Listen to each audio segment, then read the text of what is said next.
Good evening, everyone. I'd like to call ALMATY TOASTMASTERS Club to order. So around the world, there's over 10,000 Toastmasters clubs meeting in 100 plus countries. And they all follow the same basic format that we'll be following tonight of 3 parts: prepared speeches, evaluation, and impromptu speeches. And so Toastmasters is committed to helping people increase their public speaking skills as well as grow in leadership. And we're committed to having fun and enjoying one another. So tonight we have some special guests, some new members, and also my son is with us tonight. So a little story today, a little humor is when Joshua, who's now 17, was 5 years old, he turned to me one day and said, "Daddy, where were you born?" I said, "Montana." And he goes, "Well, where was Mommy born?" I said, "Well, California." And he goes, "Well, where was I born?" I said, "Well, Boston, Massachusetts." And then he got this funny look on his face, and he goes, "How did we all meet?"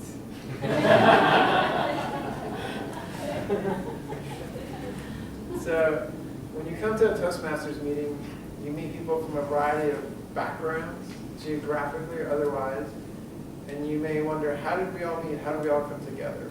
Well, we're here because most of us enjoy meeting new people, doing interesting things together, learning new skills. And so one of our traditions is when we love to encourage and applaud people. So let's practice.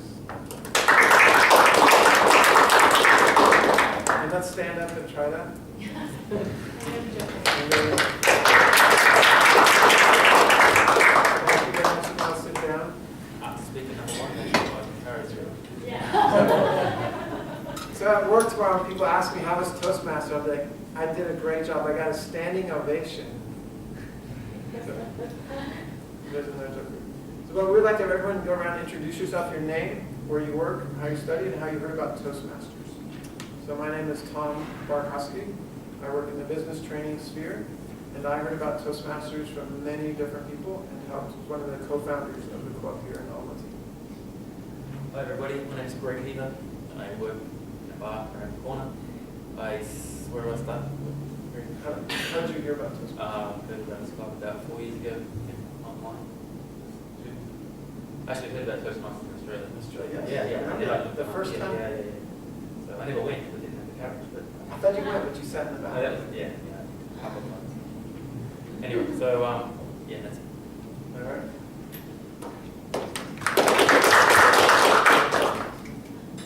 Hello everyone, my name is Andrei. I practice law in Kazakhstan, and I heard about Toastmasters from a friend of mine 6 years ago.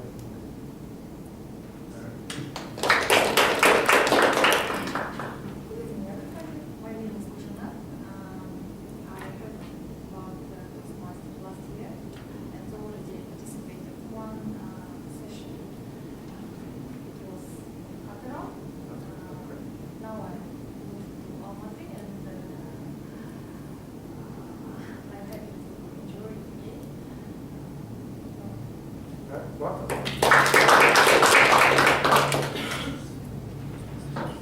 My name is Joshua Barkowski. I don't work yet. I'm still a student in high school. This is my last year. And I heard about Toastmasters mainly from my father.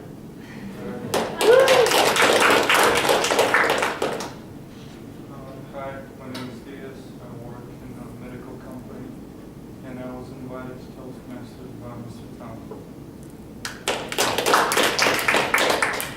Everyone, my name is Akra, and I heard about Toastmasters 1 month ago from my friend.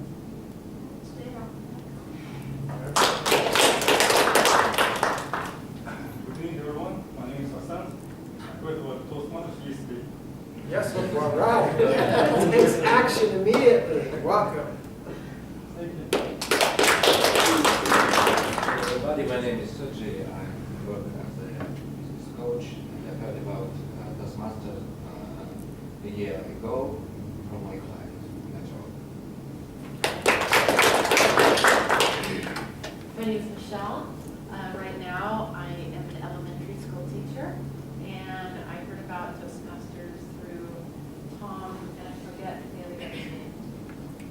Levon. Hello everyone, my name is Shoka.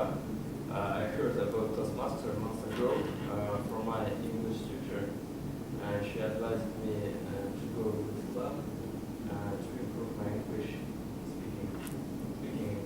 All right. Hello, my name is Sasha. I'm from the Hotel and I heard about the club Go back to Arsenal and tell Peter to send many more people this way. So. Good evening, everyone. My name is Alina Shaikina. I work in the state office, and I heard about the Toastmasters from a friend of mine 2 years ago. 2 years ago? Yeah, 2 years ago.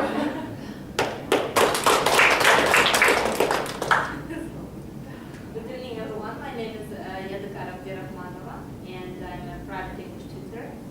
I heard about Toastmasters from English teacher trainer Harry Larson from the United States. I couldn't remember his name last time, but today I remember it suddenly. So, Do you remember his wife's name? Next time. Patty. Betty, yeah. Yeah, he was the first person who introduced me to all this system. Well, what else? That's it. Thank you. Hello everybody, my name is Begzat Hakimov. I work in the field of education. I was told by my friend about Toastmasters almost 2.5 years ago. So a lot of people think if you come to a Toastmasters meeting that you'll come here and get lectures on how to give speeches. That's not the way Toastmasters work. You learn by practice. You sign up, you give a speech. The first speech anyone ever gives is called an ice-breaking speech, and it's a speech about yourself. You also need to be involved in the meetings and taking part in them. So we have people who take roles every week to help us do the meetings, not only speakers, evaluators, but we also have people who are doing things like timing. So Andre, can you explain your timing role for us? Good evening once again. For today I have a timer. It means that I count time.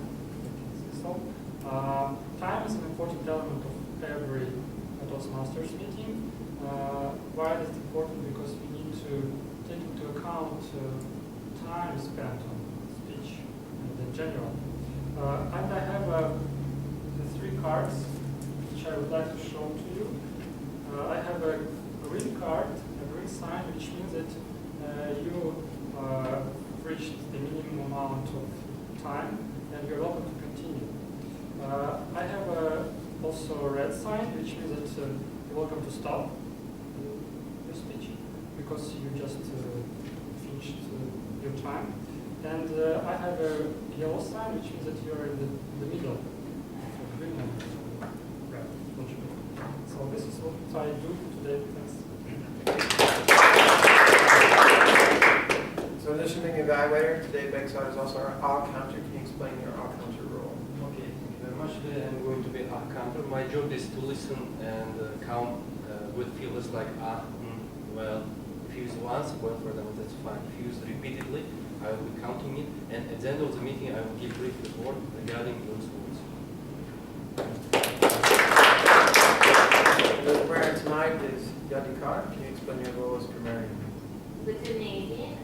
So I'm a grammarian tonight, and as a grammarian, I have 2 responsibilities. The first is to introduce the word of the day. Please look at our desk.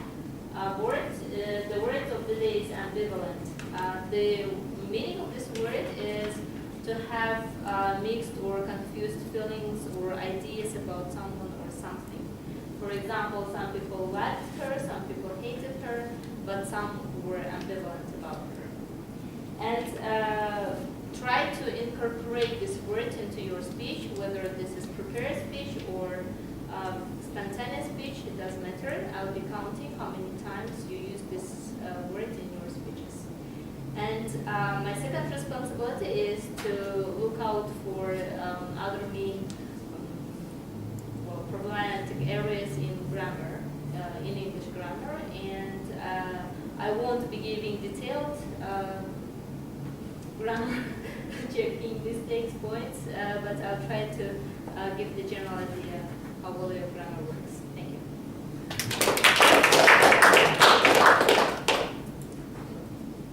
So the way Toastmasters also works is that we encourage people just to come to the first couple of meetings just to check things out, to meet the people, to give an ice-breaking speech, see what it's like. If you become an official member, you can see Greg, or Olia's not here tonight, she works for Deloitte, and she's our Vice President of Membership. They can give you a membership application. And if you pay dues, then you'll receive things, a monthly magazine in the mail. And I was reading this today. It talks about presenting in a second language. And so one of the tips of the day is it says, whether you're a native speaker or English is your second language, or even your third language, oftentimes people will try and use big vocabulary or big words or complex sentences to impress people. But the goal is not to impress people. The goal is to communicate clearly. So they suggest keeping it using simple English, using simple sentences. It's much easier to follow. Not only if English is not your first language, but also if it is your first language, it's beneficial to try and keep the language simple rather than more complex. The other benefit of becoming a member is you'll all receive the Competent Communicator Manual, which goes through the first 10 projects of giving speeches to help you explain different things to work on as you give your speech. Well, now we move into our prepared speeches part. So our first speaker tonight is someone who's been very involved in the club. He hails all the way from Australia. And I love the way he first explained it when he goes, when he finally came to Kazakhstan and decided to visit Toastmasters, he says, I will become active. Because he said in Australia, he just came a couple times and was too shy to speak. Now, he's grown his confidence and shares things, shares his views, his comments, does a great job with his speeches. So I asked him about himself. One of his favorite biographies, because we're doing the theme of biographies, is about Steve Jobs.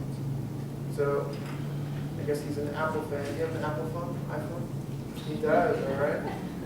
His favorite New Year's gift, he says, I can't remember. Is that because you get too many that you can't recall which one? You're ambivalent about which one is the best? And the benefit of coming to Toastmasters, he says, is meeting such a great bunch of energetic, show me some energy. Woo! Positive. Can you show me positive? Yes, smiles, and determined. What does determined look like? I'm gonna go. Determined people. And I said, what's your favorite role being a Toastmasters? And he goes, my favorite role after 4 years is not having any role at all. But tonight, he's got the role of being a speaker, and his speech is entitled, speech number 2 is called Day of Reckoning. I guess my day of reckoning is coming after that introduction. We are living in a period of great change, of great uncertainty, perhaps unparalleled and unprecedented. Future generations will look back at this time as being one of the most defining in the history of mankind. History is littered with dynasties, with kingdoms, with empires, stories of grandeur, of excesses, of control, of power, and stories, ultimately, of death and destruction. From the Mongols to the Mayans, from the Romans to the Russians, or the Russians to the Romans, from the Byzantines to the British, all were very, very successful empires at their peak. None of them exist today. The rise and the fall of is a common catch cry or a common phrase in modern times, of modern literature. And that is simply because all empires all rose and they all fell, without question, all of them. Empires go through a life cycle of stages, all empires follow pretty much the same life cycle. It begins with the age of pioneers, which then goes to the age of conquests, through to the age of commerce, through to the age of influence and affluence, followed by the age of intellect, decadence, and then ultimately the age of decline. Today, I'll just be speaking briefly only about the age of decline. decline in all cases happens pretty much at the same stage of the empire's life cycle, and that is when they are at their peak. That is when the seeds are sown. And there's two main factors why all empires have been destroyed. And they're two parallel forces of evil working together. The first of these is when the powers start to spend money on their military. And then they put that military to use. And the end result is obviously wars. Wars are prohibitively expensive to run. And ultimately, they debilitate the economy of the country, or the empire in this case, that they belong to. The second evil force, which is the downfall of empires, is called the corrosive effect of materialism. Basically, at the same time as when the empire is spending money on military, the empire is also at its most wealthiest. And even the common man has a propensity, even the common man basically is in a state like not before and has money to spend. And what they spend the money on is just normal stuff, but also on material goods. And about this time, the thinking of the common man changes. The thinking, the thought patterns, the values which created the empire in the first place, that being hard work, that being self-control and self-discipline, these values are discarded. And that is when the decline of the empire starts. So both of these forces together basically snowball, and the empire is at a weakened state forever after. Today, the United States of America is the empire which is in existence. It's the empire which has pretty much been in existence for everybody in this room's lifetime, even though there has been other powers of sorts. But they are the only one that's been in constant force of our time from the beginning of the 20th century. The United States of America is also in a state of decline, a state of irreversible decline, I might add. This can be seen simply by turning on to any news channel, even though it might not be in black and white. The signs are there. However, it is also a fact of history. The path that the USA is treading, the actions it is taking, are all consistent with other empires at their stages of decline. The consequences of this will be catastrophic. The first thing will be is that the economy will be destroyed. Other signs perhaps will be that there will be some type of hyperinflation, maybe like in Zimbabwe over the last 15 years, or maybe like in Germany after the war, after World War I. Other signs might be that the wars of today maybe are just intensified and grown, and just like a World War III, I guess, which could result in total anarchy. But the one thing that is certain, the main effect, is that the common man will be the most affected. The common man who won't be able to protect himself. The masses. The difference between this collapse of this empire and empires that have collapsed in history, there is a difference. And that difference is that in today's world, there is a lot more interconnectedness.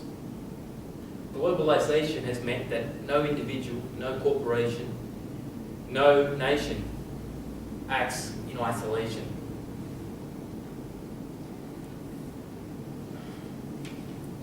And the United States sits atop of that interconnectivity tree, pulling the strings. Therefore, when destruction occurs, it will be felt and it will be seen and felt across the world, across the civilized world. This may look like a doomsday picture which I'm painting. Well, this is not my theory, believe me, I'm not so clever. There are numerous media and respected commentators giving times to these topics. Adding weight to these theories is what some major players are doing to protect themselves, because they know what is coming. Multinationals and governments are unhinging themselves from their dependence on the United States in everything that they do. in a bid to limit their in everything they do. That's what I have to read notes, you get confused sometimes. As individuals, we can also take steps to protect ourselves. I urge you not to be ignorant, not to be ambivalent about these matters, to evaluate, to educate yourself and to act to protect your families. I urge you to do this. It's very important because the disaster is coming.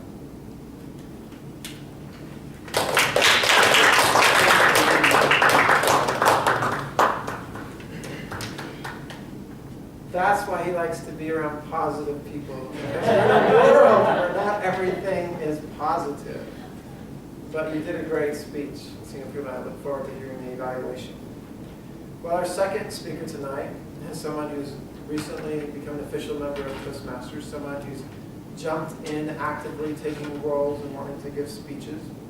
And he's doing also project number 2, Organize Your Speech. And before I talk further, Yadikar, can you just remind us of the goals of speech number 2 and the timelines?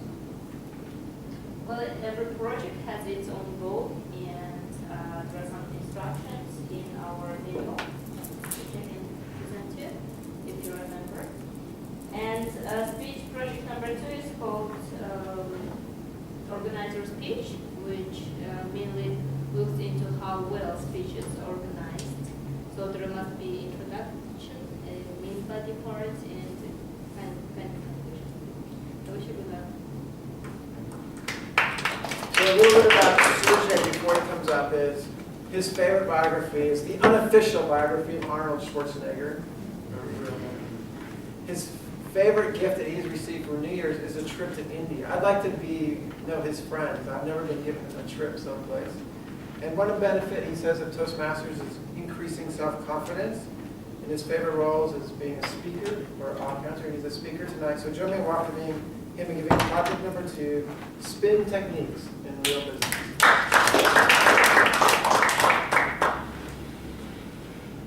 Hello everybody. I would like to tell you this night about a spin technique in the real business, in sales. And all sales we can divide for 3 big types. It depends on focus of your attention. At first, when you focus on goods, on product, on seller. Second, when you focus on product. And the third, when you focus on customer. The first situation is possible when we have a deficit of goods. For example, it was in ex-Soviet Union when relationship with this salesman was the most important. You couldn't have anything without relationship. The second situation is usual, of course, it's more usual. It started from the 20th century, and it's based on good presentation skills on salesman. Yeah. The basic idea, you have to put your product to customer, but it has one big problem. Your customer should be realize his needs and his travels. This fact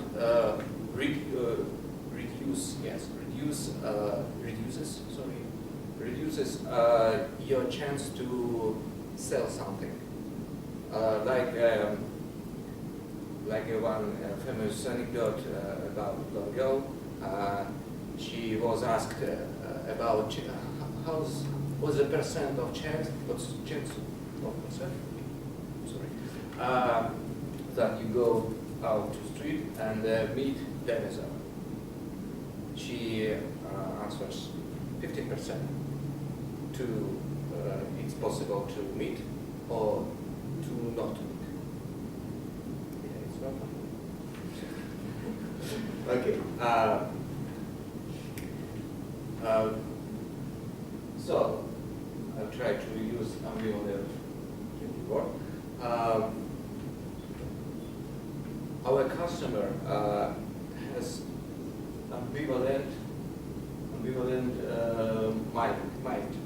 I mean, he has one side clear needs and problems, and hidden needs and problems. And old classic technique, when you focus on a product, unfortunately doesn't give you a good chance to sell something this kind of customer. And the third way, when you focused on customer, is the best for nowadays, and the most effective. Sorry, and it was invited Neil Rackham, American business consultant, and who researched a lot of more than 35,000 business meetings, and he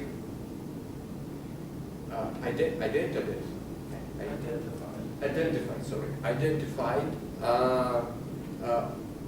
that good and successful salesmen use more special questions, and he determined order of these questions.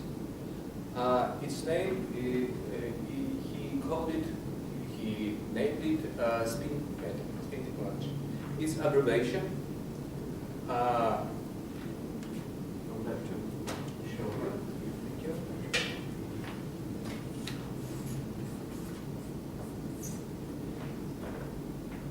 We can see four kind of questions. Yes. S for situation. These questions we use when you collect facts and background from business of your customer. So the typical questions from this, for example, how many employees do you have? Usual question, but there is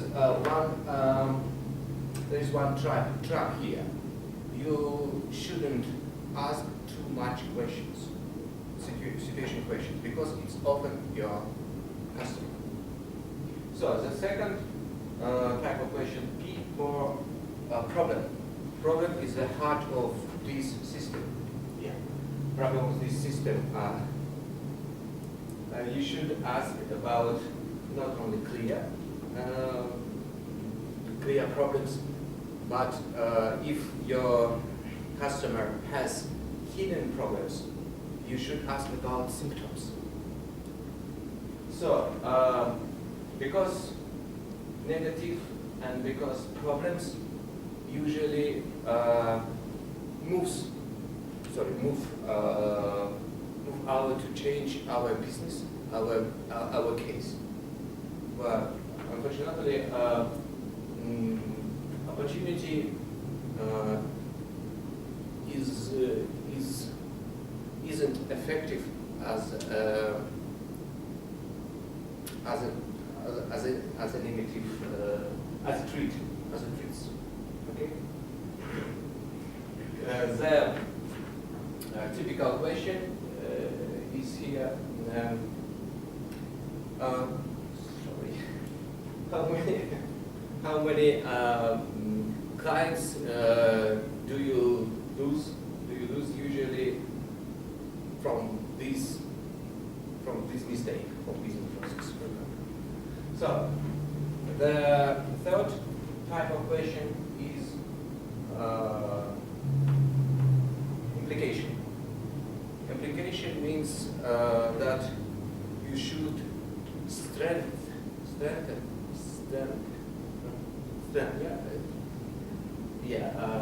the problem of your customer, because when he recognized his problem, it doesn't. It's not guaranteed that he changed his case.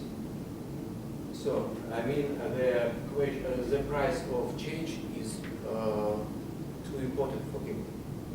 So the classic question from here is how much is an hour of delay from this business process? So and the last type of questions is need payoff. This is positive question, and he shows your client opportunity from solving his problem. So I'll have to do conclusion of my speech. If you ask special questions in a right order and on time, you have a really big chance to sell your idea, your clients, not only business. For example, your boss maybe sometimes you might. It's a really good tool. Thank you very much. Thank you, Sergey, for sharing your speech with us and your knowledge about making sales. So remember, when you're inviting people to join you for Toastmasters, remember spin through the process. Any questions, email Sergey and he will help you out. Well, our last speech tonight, prepared speech anyway, is an ice-breaking speech. It's a speech about oneself. And it's someone I know rather well. I've known him for his whole life. And but a few things about him that you may not know is that his favorite biography is by Nelson Mandela, called A Long Walk to Freedom. So I guess that connects to his the favorite place he's visited is Port Shepstone, South Africa. He enjoyed there. And his best gift he's received for Christmas or New Year's was a Lego set, Millennium Falcon. They used to love Star Wars, and so you have to put lots of pieces together. It's supposed to take like 16 hours. I think he did it in 3. So he just focused on it. And what he most enjoys about Toastmasters is they've got a great president. He's a great guy. He's just an awesome guy. No, he said what he knows about Toastmasters is that it's about giving speeches, being helpful, learning, and improving one's self-confidence. So join me in welcoming Joshua Barkowski. He gives this speech about life lessons learned in Detsky Sad.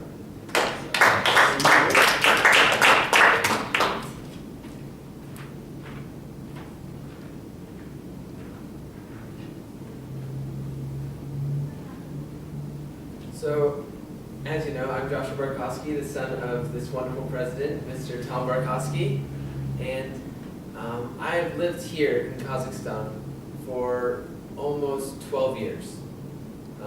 I am an American, but I have lived here for almost 12 years, and so I consider Kazakhstan to be almost my home. And one of the things that I did, as most every child in Kazakhstan does, is go to Detsky Sad. I attended Detsky Sad from the time I was very little, when I was about 6 years old. I didn't quite know the language at that time. I didn't know what people were trying to say to me. I didn't understand why kids were doing what they were doing, because I was a little kid, and the most Russian I knew was "Kto tam," because it was 2 words, "Kto" and then "tam," like my dad. And so when I was at Detsky Sad, I started to develop who I was. And what happened at Detsky Sad was that I really didn't know how to really come out of my shell. And what they did in Deskisad, as many of you probably have done, is that they have performances. They have little performances where they put on, and so all the little kids come out and they dress up and they have a great time putting on little songs and dances and skits for all their parents. However, for me, I really didn't want to do that. I could not get on the stage.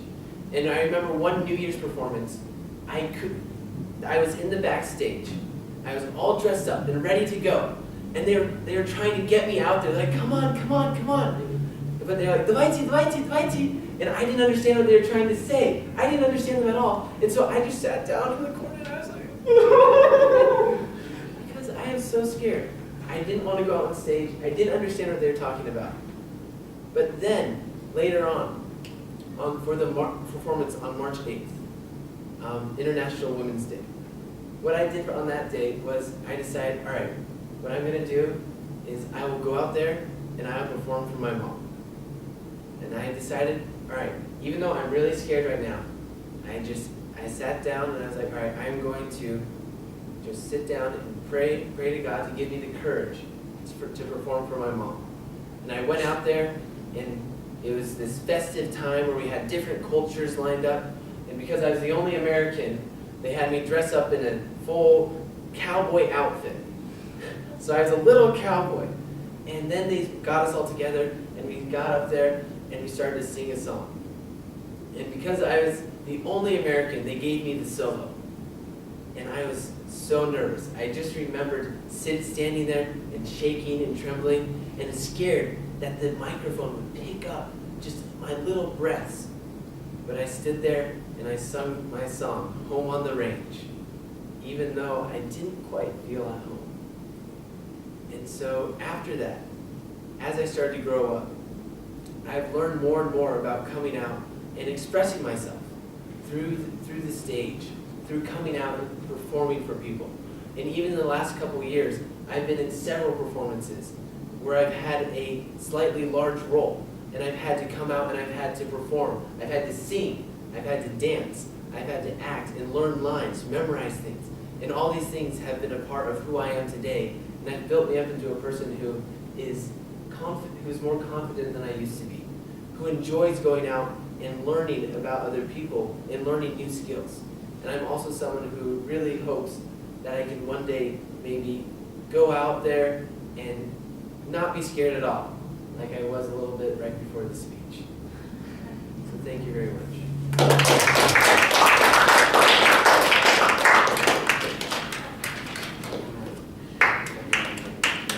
Thank you, Joshua, for sharing part of your life with us, being very expressive and positive.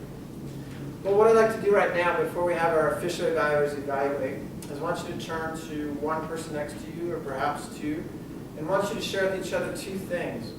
One thing dealing with content. In other words, what did you gain from the speech? Was there helpful information or something that was very interesting to you? So based on content. The second thing I want you to share with the other person is, what did you learn about giving a speech? In other words, as you observed our three speakers, what's one thing that you can take away? What they did that really connected with me, I want to make sure I do something similar to that when I give a speech. So you're going to have about 1 to 2 minutes to do that. So pair up and say one thing focused on content and one thing focused on the act of speaking, and share that with one another.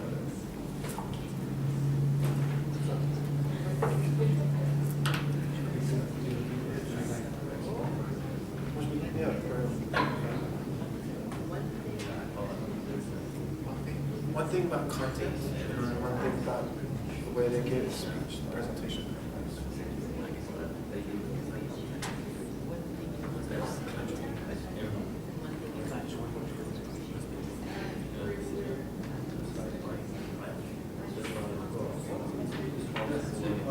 Just to each other. So what's one thing that content-wise what was helpful or beneficial? No, just one thing.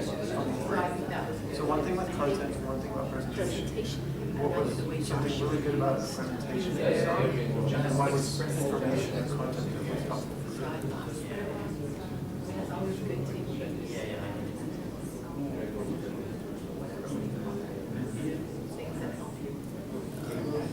What would you say?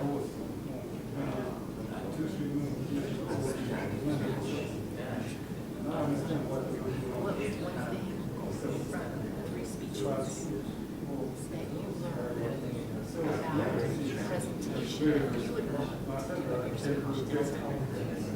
whether it's one thing about content that you think you want to do like for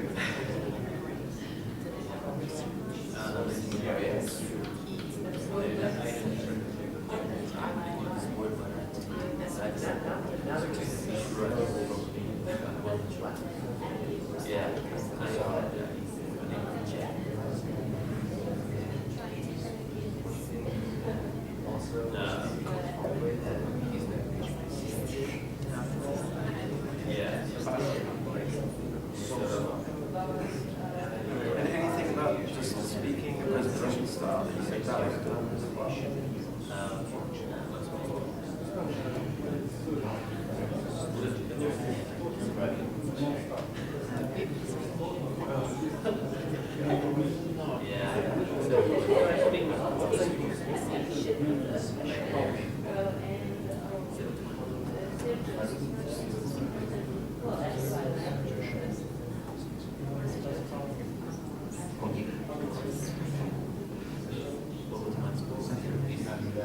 So the tip you would take away is that you give a speech, you see language.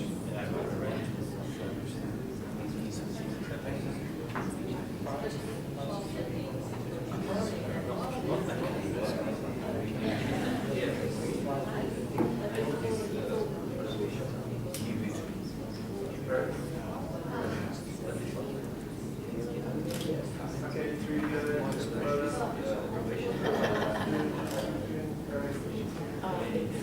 Cool guy. All right, you can see the photo, quick photo here for Toastmasters. Very cool. Okay, three people.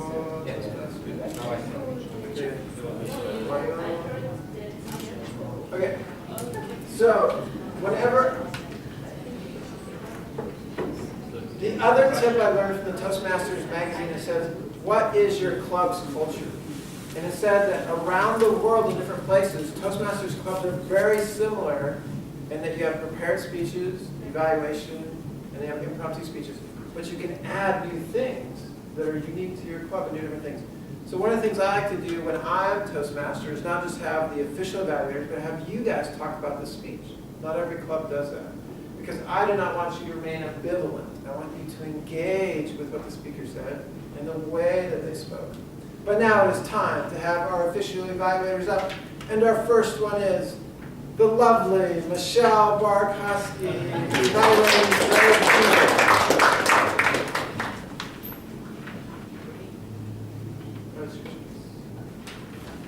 Thank you. Well, it's really fun to be here. Hello, fellow Toastmasters. It's really nice. I will say that Greg was not ambivalent about what he had to speak on, was he? He was passionate. He had a lot to tell us. And I just want to say, your speech, your opening was gripping. I think you had all of us sitting on the edge of our chair going, you were able to communicate what we feel. When we read the news, we're looking around the world and we see, felt like you gave a very, a great speech, I guess, that's what I'm saying. I think it was very interesting, you had a lot of value. I think one thing I really appreciated, you did a lot of research. You could tell you read a lot. Sounds like internet, whether it's articles or magazines, or I think you can find everything you want on the web these days, right? You just have to type the right letters.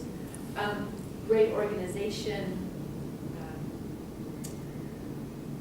Your body flowed well. I think if I was going to give, I think one thing I really liked, I never really knew the way a kingdom grew and fell, like the different steps.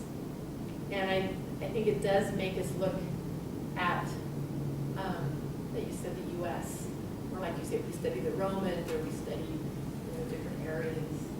That was very interesting, and it's a little scary. I think one thing that I was hoping for you to give us some answers. I was like, okay, he's bringing us. Wait, you dropped. Oh, that's how we get time afterwards at the Kangaroo Grill with Greg, right? So maybe that's the other part of your speech that you can bring to us next time. But yeah, there you go. So I think I was hoping for some conclusion a little bit, some things that would give us some answers and wonder, do we have hope? Is there hope in where we live?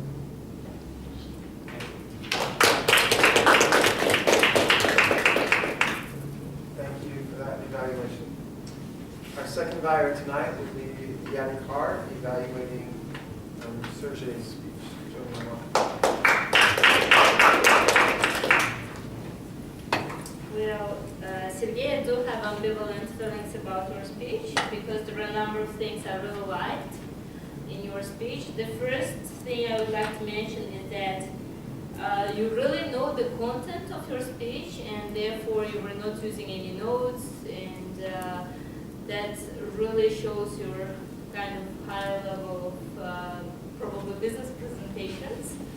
And the content was really interesting and engaging. I suppose all the audience were really into it because everyone wanted really to know what is this spin technique you are going to present us. And so the confidence was there in your speech, and the joke. Well, one thing about the joke is that we couldn't figure out how it was linked to your speech, you know. I suppose the funny line is usually the last line in the joke, and that was not really complete or somehow. So that's why nobody laughed, unfortunately. But your laugh made it funnier. As I have to also discuss the what's the project number 2? Yeah.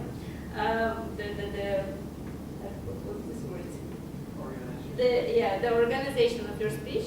Surely there was introductory and main body, and there were quite smooth transitions. For example, before the conclusion, you wanted to say, "Let me draw a conclusion now." I suppose that's what was intended.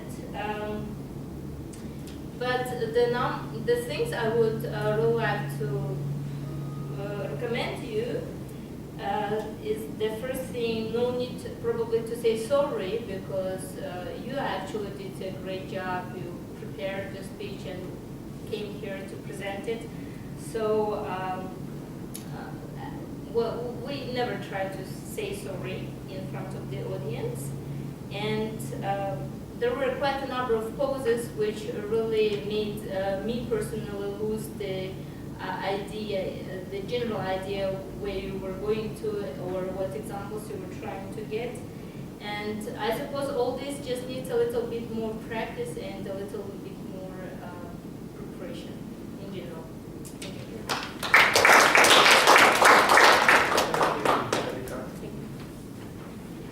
Our third evaluator tonight is Begzad, who will be evaluating Joshua Barkowski. I think he's going to be really careful. I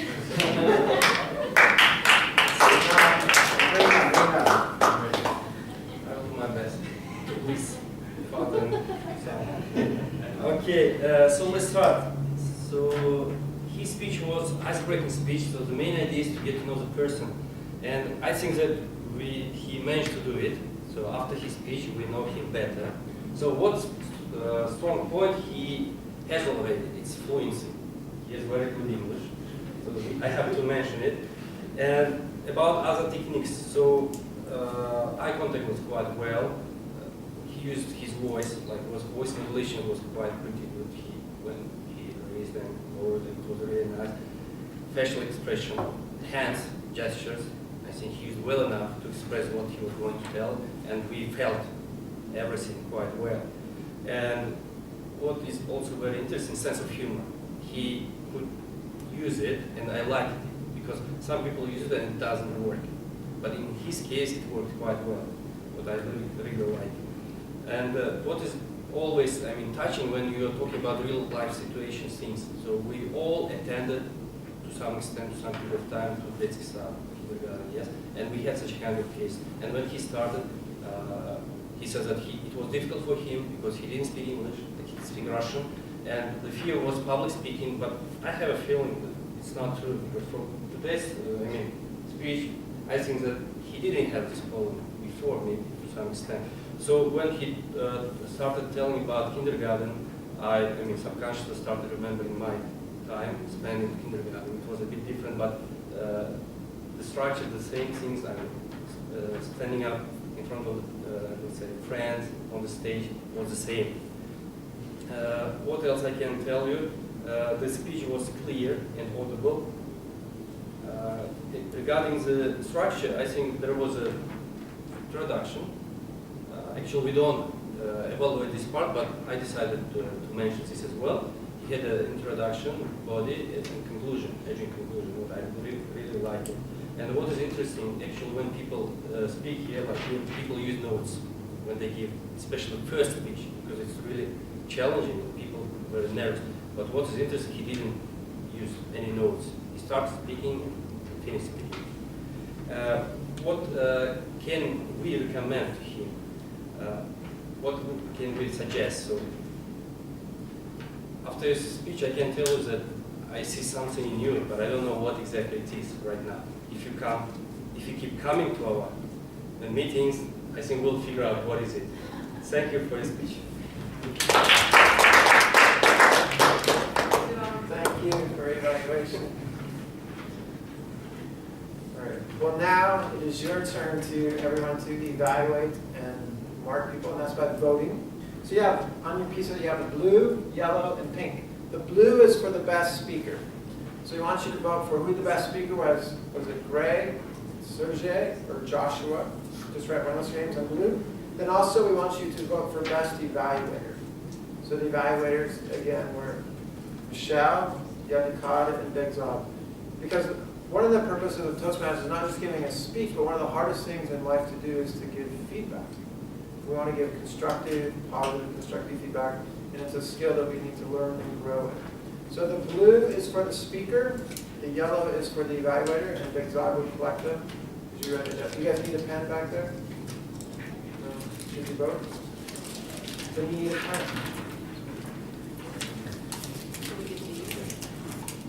So give them to Begzab.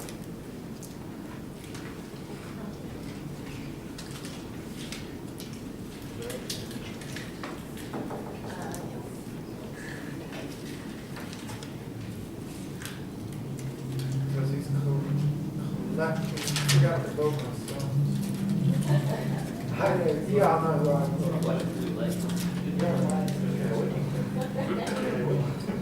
Can you vote? Yeah, I'll be the director.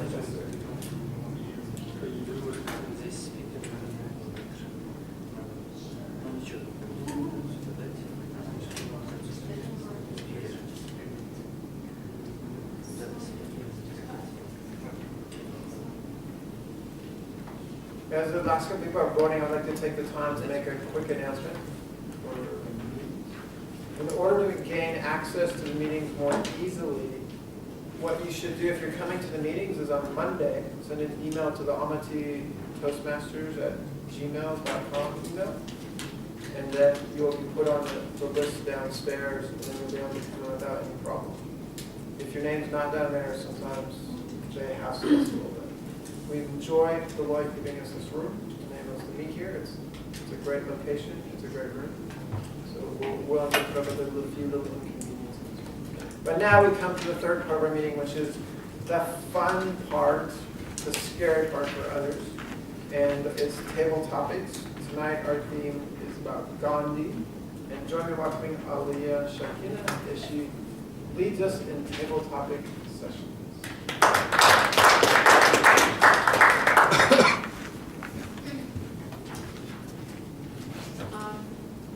Once again, good evening, everyone, and I wonder if you know which Gandhi I'm going to talk about.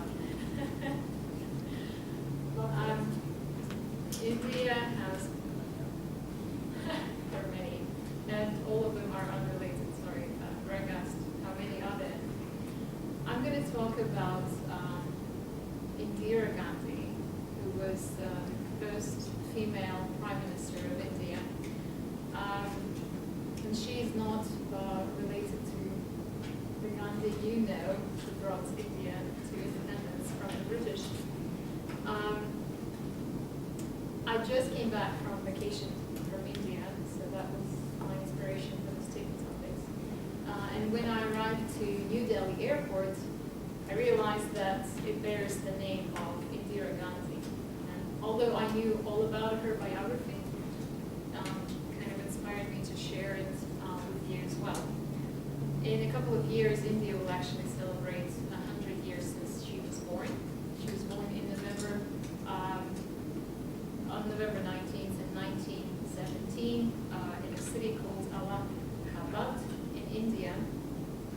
She was born into a politically prominent family. Her father, her own father, Jawaharlal Nehru, everybody has to repeat that name. He was India's first prime minister. Indira Gandhi served 3 consecutive terms as a prime minister between 1966 and 1977, and another term beginning in 1980. She was the only child of Mr. Nehru.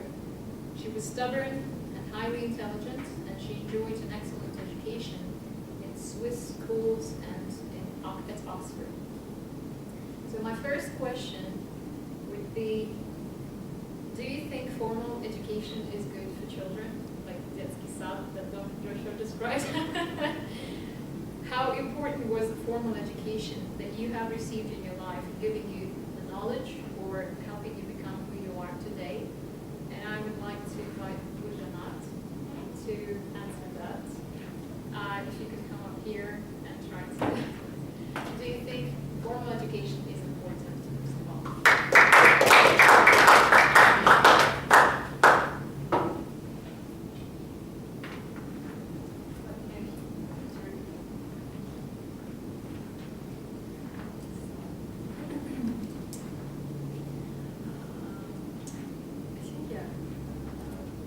Formal education is important for children because usually he receives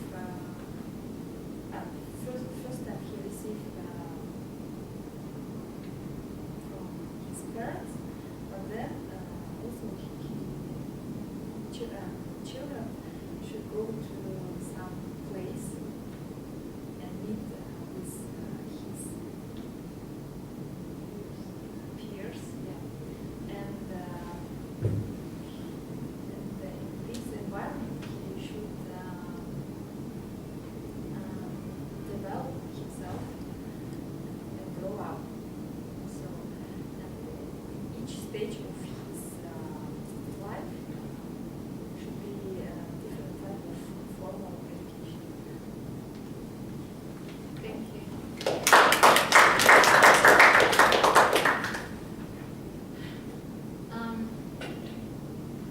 There is one quote that I wanted to read out from her.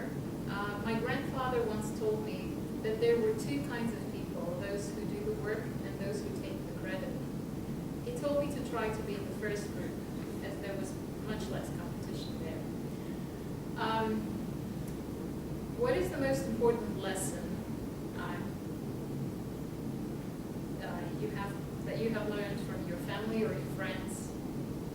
Could you give an example of something someone told you that helped you become who you are today? Arman? I'm sorry. Can I ask you to answer this question?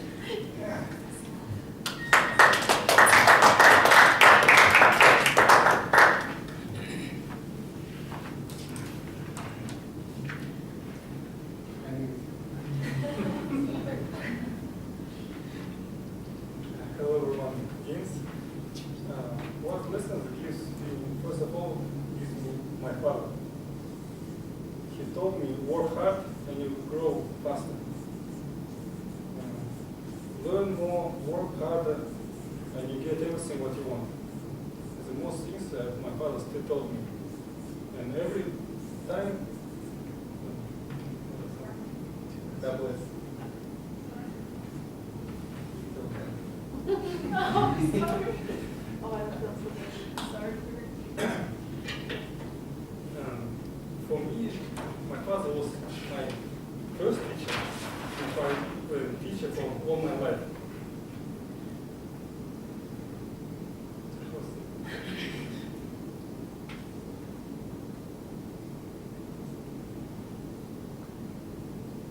Maybe that's all.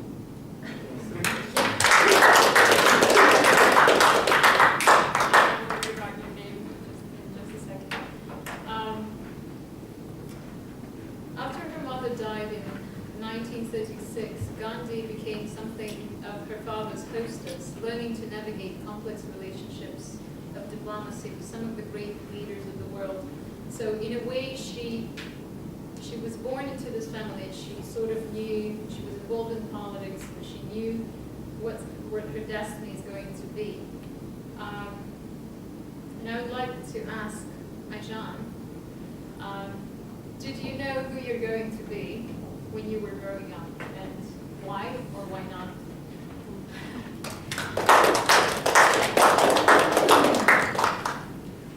I think that I'm going to grow up, and in my life as a profession, I chose the master of mathematics. But when for the graduation, I was not sure where I want to work. But the one thing that I was sure that I wanted to do something that I really love. And after this, it was a very good chance for me. I joined to the airline company, and I really like to work in this company. And maybe I will choose another area of the working responsibilities, but I think whatever I do, but I want to be in this area. Thank you.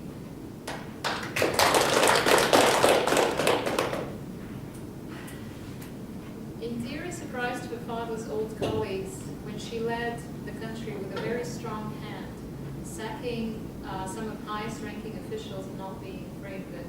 Gandhi subsequently brought about great change into the country, especially its agricultural programs that improved a lot of her country's poor.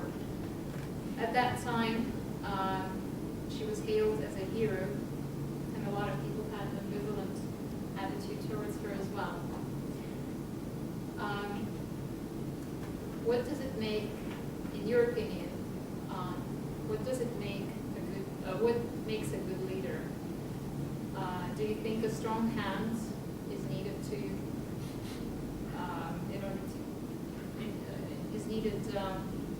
in order to lead? What is the most important skill that you think a leader must have if you're the one leading, or if you're the one being led? That is a very confusing, and there are many questions you could answer. I would like to ask Shokar to come up here.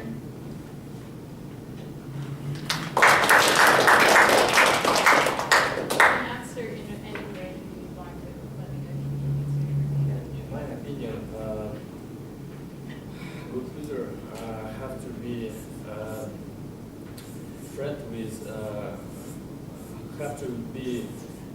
friendly with his team or his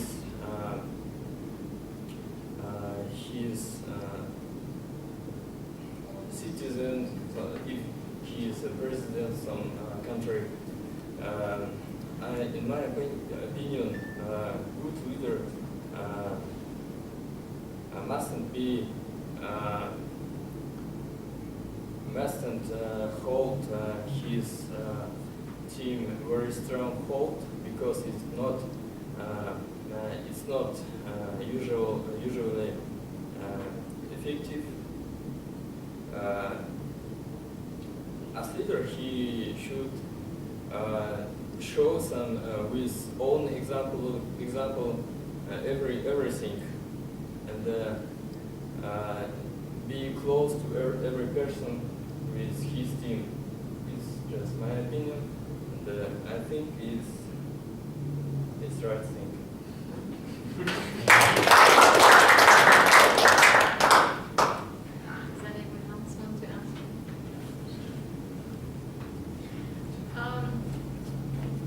Maybe you didn't know that, but one of the reasons I knew a lot about this family, about this dynasty, is the fact that there were a lot of documentaries in my childhood. This dynasty is full of assassinations, and her career actually ended with an assassination. She died tragically. After that, her son, Rajiv Gandhi, took office in 1984. He was also assassinated, but that's a different story. They continued the dynasty of powerful leaders, and although all of them were bright, incredible leaders and individuals in their own right, but do you think power should be passed on by blood? When we see dynastic, do you believe a leader should deserve it and work hard to become a leader, or he should just inherit his or her power? Go hard. Do you think you're ready to answer that? I like the reaction. It means it's a good candidate.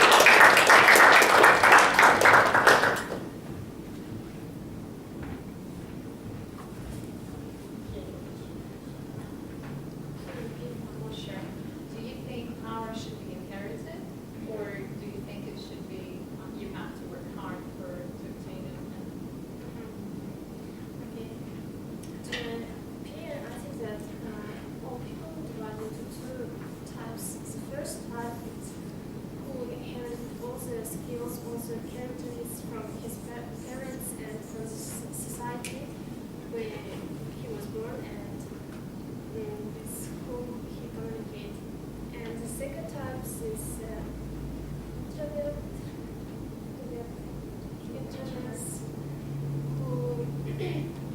who doesn't accept anything from the community and grow up in his way. And I think that in the two types, it depends on people. It's his attitude to the first type or the second type. And also, I think that everyone can reorganize himself and to be extrovert, change his mind, I think, and to study, to improve themselves, his skills and his some abilities, and to try to do it. And I think that if he tried too hard, he can reach everything he was at. Thank you.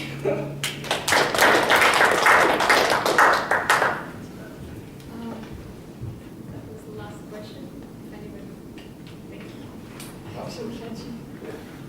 Can you repeat this question? Do you think power should be inherited, or you should work hard to obtain power?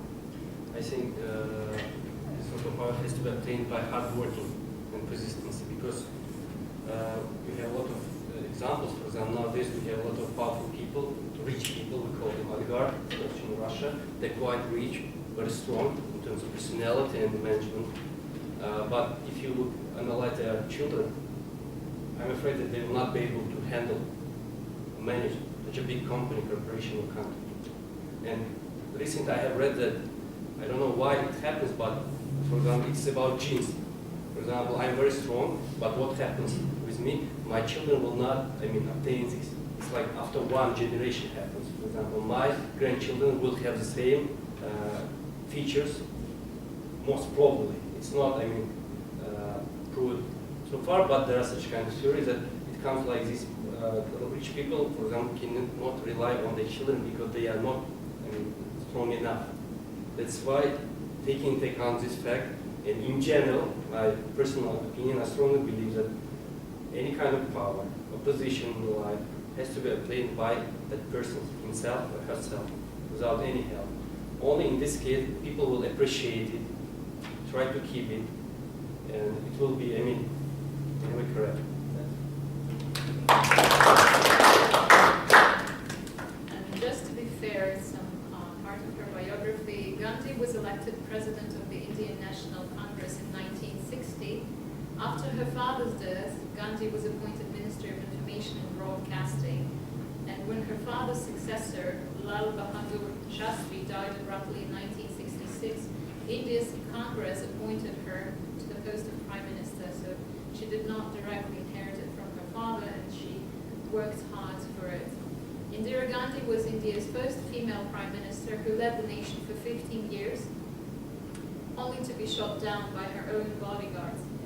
In 1984, she was assassinated by two Sikh bodyguards because earlier she ordered for a violent Indian army intrusion operation into a golden temple that is a sacred place for Sikhs, and they had revenged her as brutally.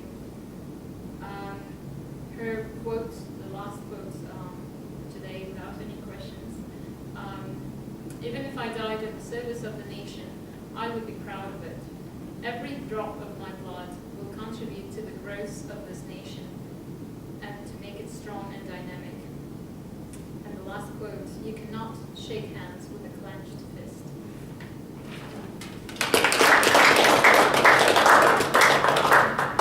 So thank you, Alia, for preparing questions, preparing information about Indira Gandhi. I think we all learned something new about her. And also appreciate a lot of our guests being willing to come up and share in table topics. Well, now we'd like you to vote for the best table topic speaker. You should have the pink piece of paper left. So you can vote for one of our 6 speakers right here.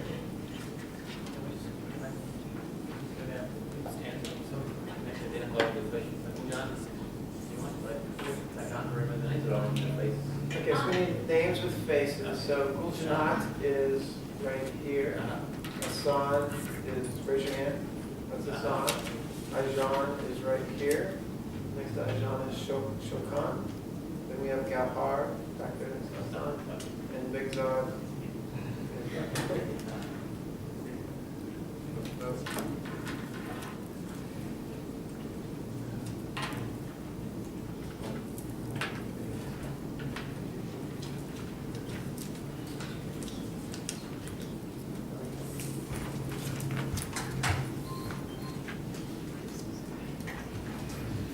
So now it's time for our reports from people. So tonight we have people taking dual roles. So Big Zog will act as our odd counter right now and come up and give the odd counter. Okay, let's start. I'd like to start from Greg. So very interesting. He didn't use any arm hands. I tried to catch something, but a very good job. No arms, no any good feelers. The next person was Sergey, the second speaker. He used 32 times, twice. Next was Joshua.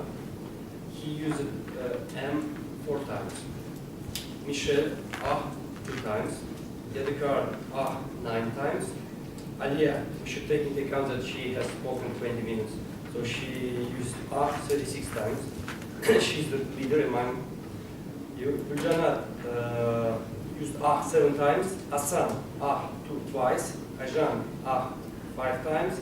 Shokar, 13 times. Gauhar, once.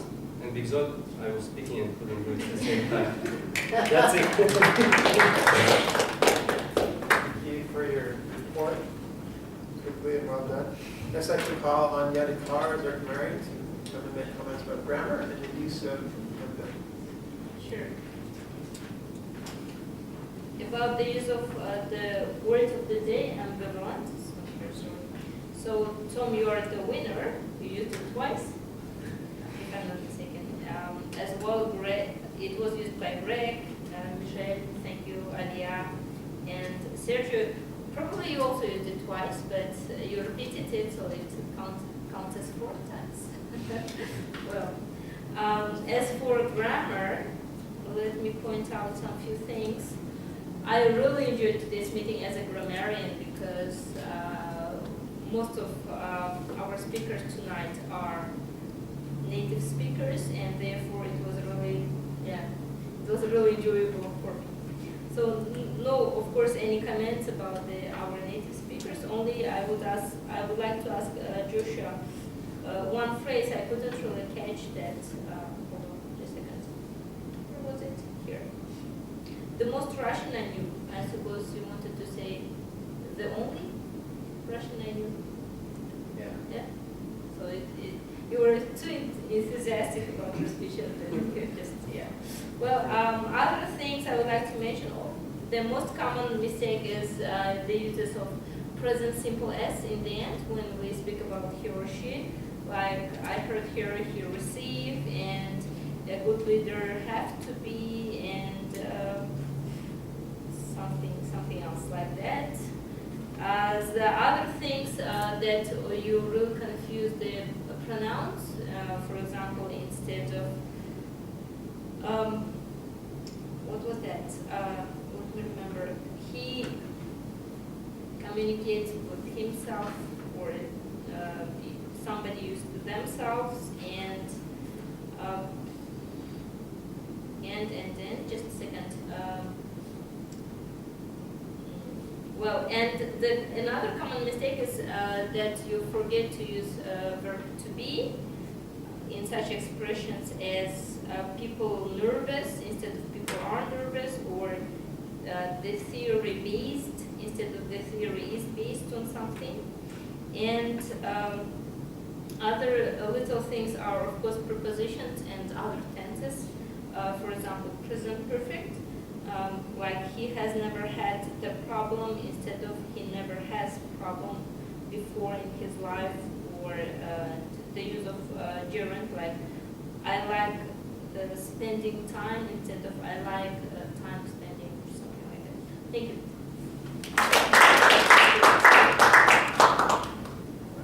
Thank you, Jessica, for being grammarian. And now I'd like to call on Andre as our timer to give the timer's reports.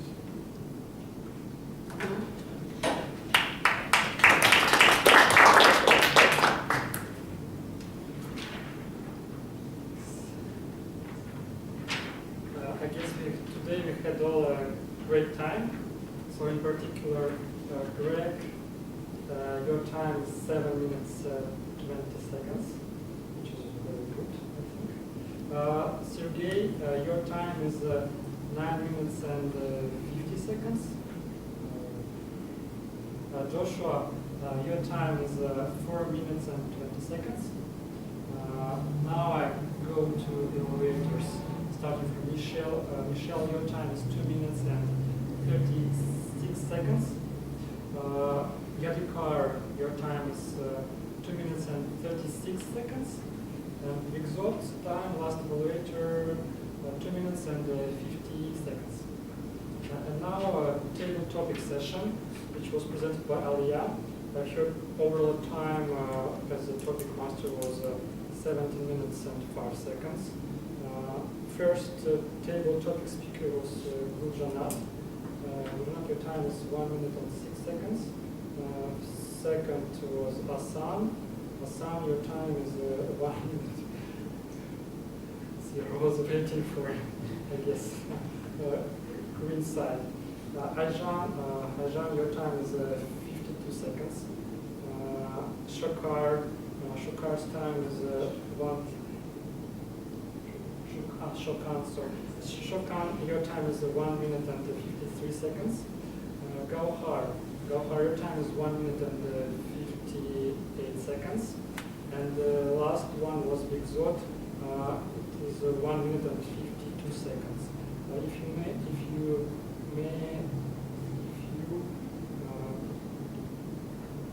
think I can just give a quick advice for all that participated in the topic session. I think you should not wait for a green side or for any sign at all, because when you're waiting, you're thinking of, I think, not about what you're speaking, you're thinking about the waiting.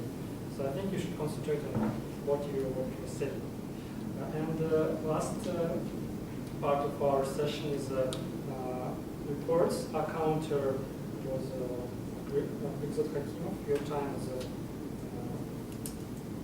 2 minutes and 58. Okay, so 58 seconds, yes. Car, your time is 2 minutes and 50 seconds, and my time is 2 minutes and 44 seconds. Thank you very much.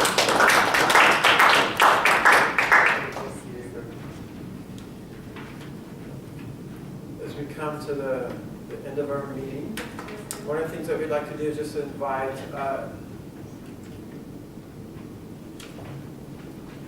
we must announce the winners before we go on. Our best speaker tonight is Joshua Barkowski. It seems you have to come back now. Yeah. And our best evaluator was Begzad. And he's a double winner as also the best table topic speaker. I think it's our first double winner in the history of our club. Nicely done. So we'd just like to open up just for about a minute. If you have any comments, anything in particular you enjoyed about the meeting tonight, and what did you enjoy would make you want to come back? What was good about tonight? Don't be ambivalent. Andre. I think I just can point out what was maybe not so usual tonight. I think it was that Aliyah Tabletop Master gave a chance for all the newcomers. Yes, intentional. Intentionally, she made this for newcomers to speak up, to present themselves, and maybe they would like it in the future and will come for the next session. So, I agree with him, because anyway, whether they could speak or not, it's like a different feel, standing in front of people. That was really nice, and we didn't do it before, like, firstly encouraging newcomers to come and speak up. That was really nice. Yeah.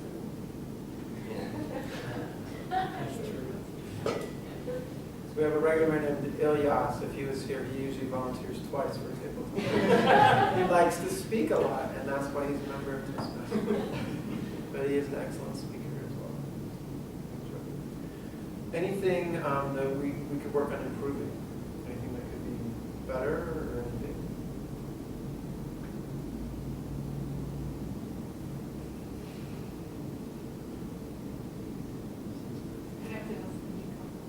Yes. You have to ask the newcomers. No, we won't put you on the spot for that. If there's anything you can think of now, please come up and talk to me. As president, I would like to hear those comments. Before we adjourn, we would like to remind people that in order for our meetings to run successfully, we need people to take roles. And so we need speakers for next week. We meet every Wednesday, 7:30 to about 9 o'clock. I'm right here in this place. Who would like to be speakers? If any of our new people would like to be give an icebreaking speech, now is the time to speak up and volunteer. But anyone else want to give projects on a higher level? Yadikar and Aliyah. Okay, so we have.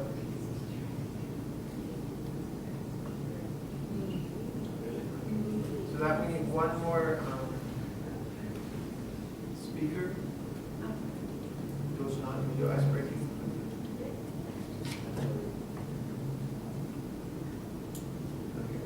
So can you come and talk to me just briefly afterwards? And I'll give a few pointers, and we'll send you information about giving an icebreaking speech as well. Okay, another important role is that tonight Aliyah was table topic master. It takes preparation and getting well to speak with one of our regular members like to take table topic master.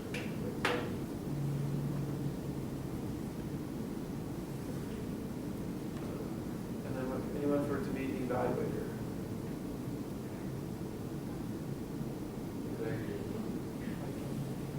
Maybe.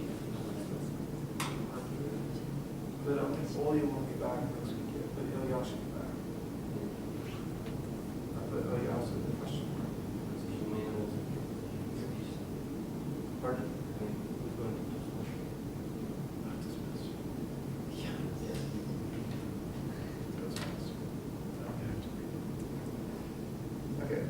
And then for any of you, for new people who are guests tonight, you're welcome to take a role like au counter or timer. They're simple roles. It's one of the first roles to take. And we often encourage people to do it. Would anyone of you like to be au counter or timer? Or is anyone really good at grammar? Yes. Marion? Joshua? I don't know. Back. I don't know. I'd like to count, but I don't know. Au counter, timer. Okay. Going once. Going twice. Spin tick. Spin tick. Will you be here next? Will you take a roll for me? Okay, my God. Which role? Account.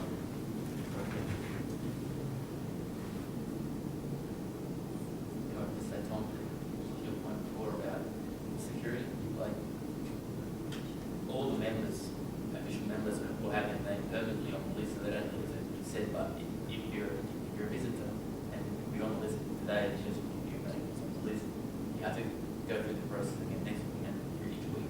Yeah, okay, that's a great reminder. So, for instance, John, you guys are on the list this week. Next week, you need to still send an email to ALMATY Toastmasters. You can send it to me and I'll forward it on. Because each week you're coming, if you're not yet an official member, we need to add your name each week. Because we're not sure who's coming each week. And if you have a role, we'll put you down as well because we're counting on you to be here to take that role. So can we guess? Yeah, you can be guests several times. So you can be as guests as many times as you want. You just, until you become an official member, you cannot go beyond an ice-breaking speech. You can only give the ice-breaking speech. You can take other roles like au counter, grammarian, before, and you can be a guest and participate in table topics. But if you want to give speech number 2 or 3 or 4, you have to become a member first. All right, and with that, I'd like to adjourn our meeting.